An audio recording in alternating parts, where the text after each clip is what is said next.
आपके साथ मैं अभिषेक पांडे। इस बुलेटिन की शुरुआत बड़ी खबर के साथ करेंगे। पाकिस्तान की भारत को फिर से गीदड़ भभकी सामने आई है और भारत को मिसाइल हमले की धमकी दी है।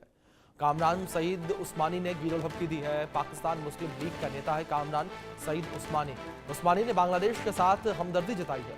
बांग्लादेश पर कोई हमला हुआ तो पाकिस्तान जवाब देगा, ये कहा है कामरान सईद उस्मानी ने। ये बड़ी खबर जो फिलहाल निकलकर सामने आ रही है। उस्मानी ने बांग्लादेश के साथ हमदर्दी दिखाई। उसने कहा कि बांग्लादेश पर कोई हमला हुआ तो पाकिस्तान जवाब देगा। ये बड़ी खबर जो फिलहाल निकलकर सामने आ रही है। तो पाकिस्तान की भारत को गीदड़ भभकी निकलकर सामने आई है। भारत को मिसाइल हमले की धमकी जो है वो दी गई है। तो कामरान सईद उस्मानी ने गीदड़ भभकी दी है। बड़ी खबर है ये। पाकिस्तान मुस्लिम लीग का नेता है कामरान सईद उस्मानी और उस्मानी ने भारत को गीदड़ भभकी दी है। पाकिस्तान की तरफ से एक बार फिर से भारत को गीदड़ भभकी देने का मामला सामने आया है। हमारे सहयोगी अजय जांडियाल जुड़े हैं, उनका रुख करेंगे इन्फॉर्मेशन के लिए। अजय, फिलहाल क्या जानकारियां मिल पाई हैं, किस तरीके से यहां पर पाकिस्तान के द्वारा भारत को एक बार फिर से गीदड़ भभकी दी गई?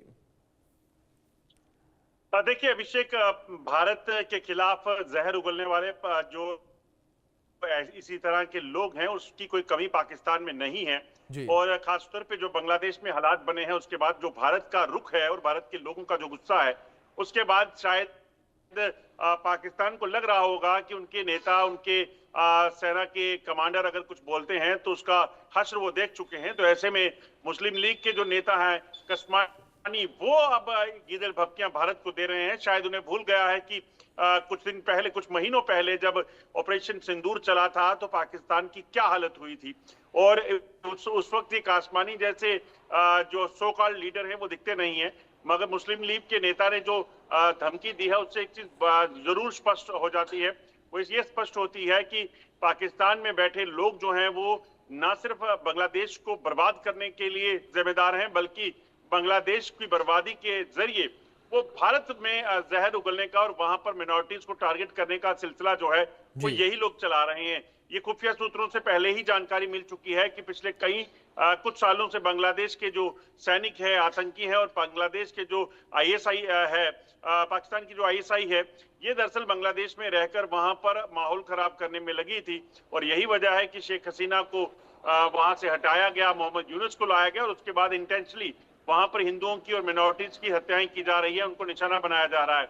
अब कासमानी जैसे नेता जो हैं वो इस नाम पर अगर भारत को गीदड़ भभकियां दे रहे हैं तो इनको याद रखना होगा कि भारत की क्या क्षमता है, भारत क्या कर सकता है। और उसके साथ साथ ये कि अगर बांग्लादेश में भी जरूरत पड़ी तो भारत अपना दायित्व जो है निभाने में शायद पीछे नहीं रहेगा। जी अजय, दूसरी ओर अगर बात यहाँ पर जिस तरीके से बांग्लादेश के हालातों को लेकर करें, बांग्लादेश में जो स्थितियां इस वक्त बनी हुई हैं, लगातार ये भी कहा जा रहा है कि इन स्थितियों के लिए जिम्मेदार भी पाकिस्तान ही है। देखिए बिल्कुल आपने ठीक कहा। जिस तरीके की हालत इस वक्त बांग्लादेश में बनी हुई है उसके पीछे पाकिस्तान है। खुफिया सूत्रों से मिली जानकारी के मुताबिक पाकिस्तान पिछले कुछ सालों से लगातार आईएसआई, पाकिस्तान की जो खुफिया एजेंसी है, पाकिस्तानी सेना के कई अफसर और आतंकी संगठन, ये लगातार पाकिस्तान में बैठकर वहां से मदरसों से, वहां की मस्जिदों से रेडिकलाइजेशन का पाठ जो है वो पढ़ा रहे थे।